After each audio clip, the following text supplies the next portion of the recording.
Curious about the price of a Magic Online card?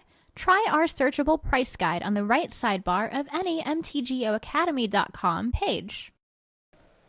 Hello everybody, Planet Walls here. We are back for round 5 of Classic Quarter Classic League, whatever it was. So a little bit different this round. I didn't play last week because unfortunately Call Me Dragon was unavailable to play our matchup. But I have been able to schedule essentially an exhibition match with Chris Cool serving as the Call Me Dragon understudy. And his deck is really neat, and Chris has some experience playing a deck like this.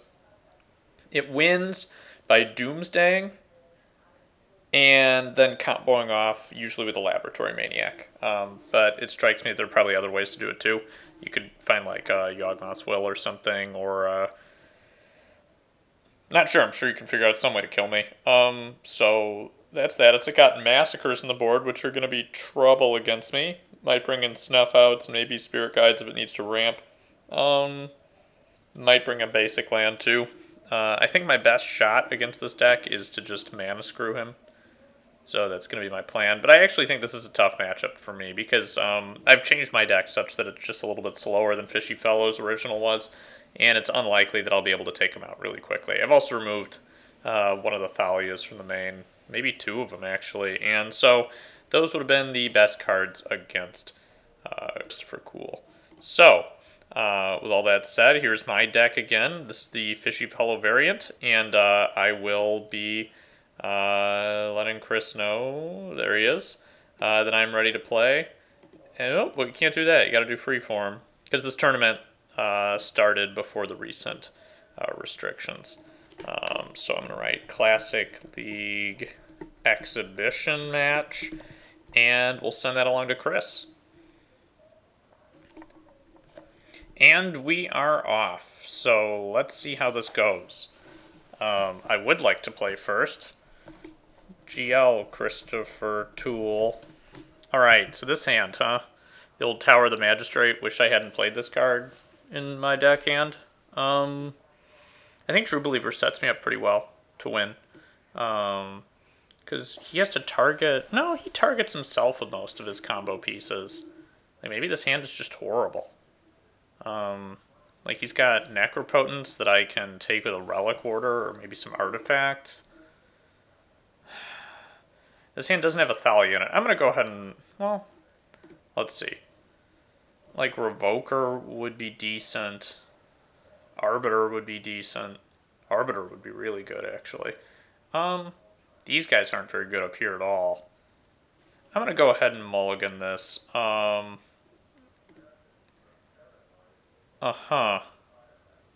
this is bad too, but at least has some mana disruption. So I'm gonna go ahead and roll with this one. So we are going to start off, I think. Man, this is really crappy. I think I have to name human with this, but then that means I can't make sure that this gets through the counter wall, but that's probably okay. Let's go ahead and name cleric. I think that's probably better here. So we'll push that through. Doesn't really do much, but hopefully we draw a Sky Hussar pretty soon. I'm fairly confident that... Uh-oh. Is this going to be it? Dang it! If I would have kept my hand with a... That would have been way better. I mean, we can do this, but he'll have already gained so much card advantage from his Necropotence. This is going to be hard to deal with. Alright, so that's how far he's going. That's fine, I guess. So watching some Necropotence is pretty cool. Alright, so he goes to 10 cards in hand and 15 life. Fine. I think I probably just name Necropotence with Revoker. Because then he's never going to draw another card. Now I also wish that I would have named Horror with this, so I could have landed this through, but I think that's okay. If I draw a white card, I might Wasteland his Underground Sea and drop a Revoker. And that might just seal me the game, depending on what he has in his hand. beginning of your next end step. Put that card into your hand beginning of your next end step, so thinking you might want to pause. Well, that's nice of him. Okay, so we'll be back in a minute. Alright, so he has gotten done thinking. He took a minute or two. Now he's going to be exiling some lands and a crappy Flusterstorm. So those basically don't do very much. But it is good to know that he pitched a bunch of lands, because that might make my wasteland more valuable. Now, what I think is likely... Ooh. Not going to be able to cast this. Huh. This is really interesting, because this card is good to play, but I kind of want to get a Revoker down, but I would really also want to make sure that it resolves. So this is how I'm going to do this. Because I could play the Chromox naming Thalia. I'm sorry, pitching Thalia, and then Revoke and Wasteland. That would be ideal.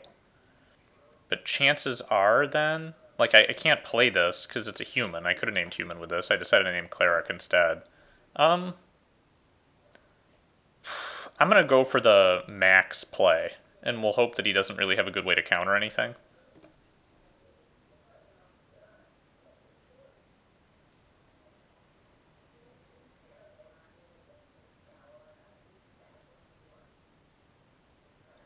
Okay.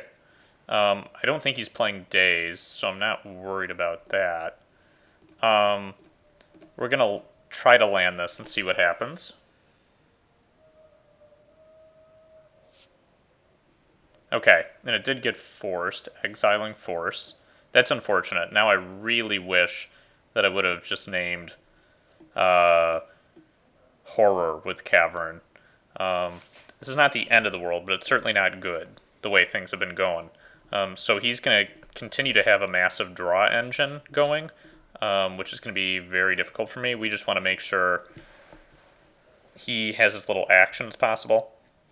And this is like the worst land imaginable, just in general.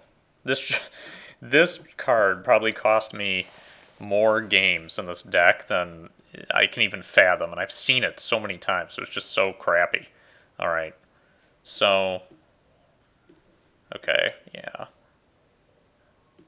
Note that, like, if you exile this or kill it while there are exiled cards, they still, I'm pretty sure, come back to your hand, because it's part of the pay 1 life ability for them to go back into your hand at the beginning of the next end step. Alright. They never printed cards that do something like delayed reaction, like destroy target creature at the beginning of the next end step. That'd be neat. Not sure if they'd be excellent. Anyway, so we have this bring him down to 6. If he goes for a Doomsday win con, it removes half his life. So if I hit him... Sorry, hiccups. If I hit him with a Mother, and he cracks this, then Doomsday puts him at 2. Okay.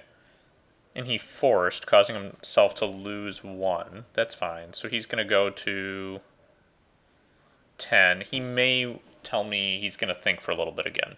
Necropotence is one of those really skill-testing cards. I mean, you can think about it in certain ways where you're just like, yeah, I'll just draw a million cards and probably win the game. But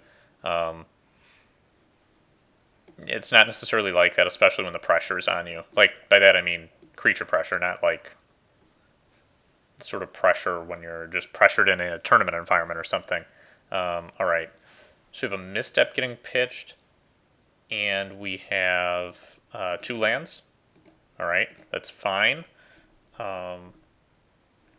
Cool.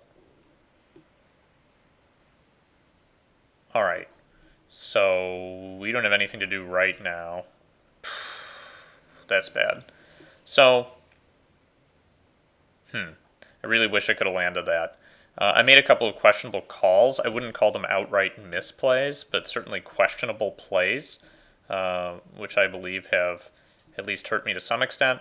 What do we do here? I think we play the tower, just because it gives them something more to think about. So he's got to win this turn, I think. Which he's probably going to be able to do. that hurts him quite a bit, but he can crack both of those and then Doomsday. And that is basically the same. Alright. So, he's going to 4 life. Is he just going to lose to my Mother of Runes attacking him and his own Necropotence? I used to call this Necropotence, which would have been basically a mispronunciation. Alright, so let's see what's going on here. Ritual. Sure, there's nothing for me to do there.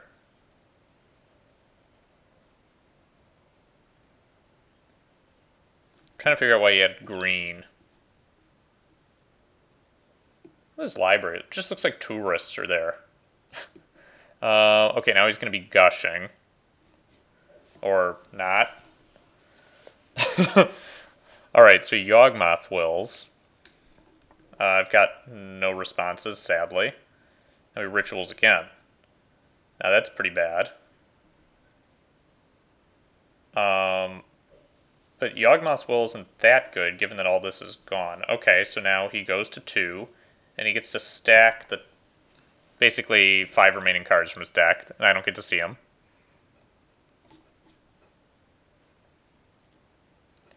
And so after that, he's clearly going to gush.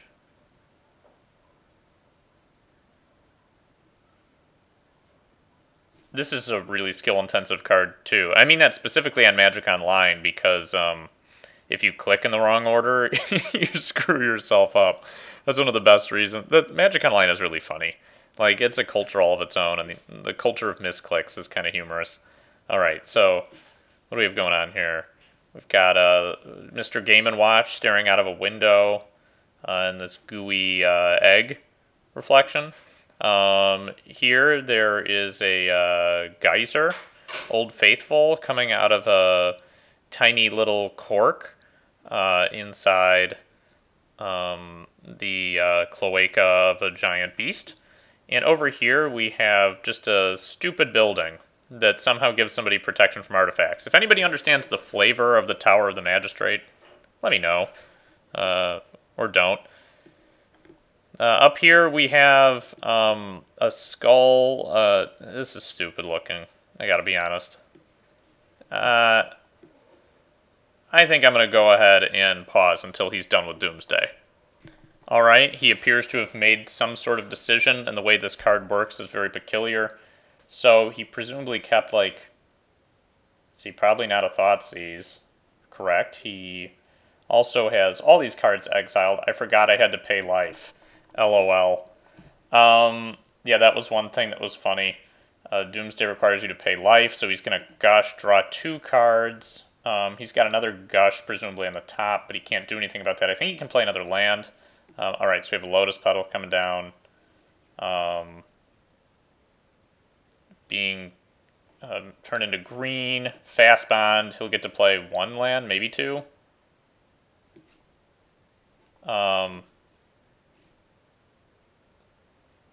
That's funny. Demonic Tutor for... he may have effed this up. I don't know what he's going to do here. Is he just messing around?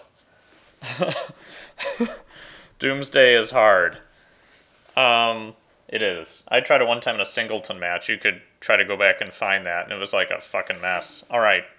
So, is he going to actually pull himself out of this? I have no idea. Doesn't look like it. So he's going to pay 2. He's going to gush with the death trigger on the stack. Ritual. He's going to kill himself without being able to play the Laboratory Maniac, and I think I win the game based on his misplay.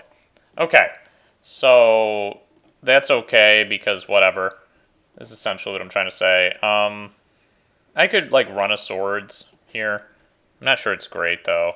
Like, Banisher Priests are pretty bad. I'd rather cut those. Peacekeeper is pretty effing horrible. Bring this in just because it does a little bit more damage. Like, I can mess with his Yawgmoth's will and stuff, but just none of this is very exciting. I think I just want to create a situation where I kill him as fast as possible. Alright. So Mother of Runes probably stays in there because it can help me draw cards. I might actually bring in the swords. And then I'll keep Banisher Priests in because they're a little fatter. And, like, I suppose I could bring in an Angelic Curator, just because it can, I don't know, attack. That's pretty sad. I think I'd rather do that than make his Yawgmoths will suck. Not entirely sure about that line of play. Let's say 60 out of 30? What the hell? Oh, because this is freeform. I love it. GL, bro. Alright, so this hand... God, this effing card, man. We'll keep this hand. Mainly because I should maybe be able to kill his Laboratory Maniac with the swords upon his attempt to win. Fast Bond. That's fast. No, honestly, no pun intended. This should help soon. I'm going to go ahead and name Human with this time. So we drop Mr. Weathered, pass the turn. Alright. What's going to happen here? This card is really bad with Cavern. Okay, so he brainstorms. That's fine. I take it he's going to go like land, gush, land, gush, and stuff like that. That's totally possible. Let's see.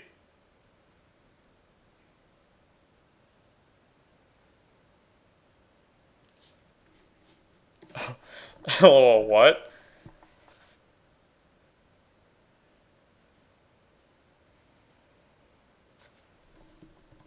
What does that mean? He's just got nothing good on there? I don't have anything good either.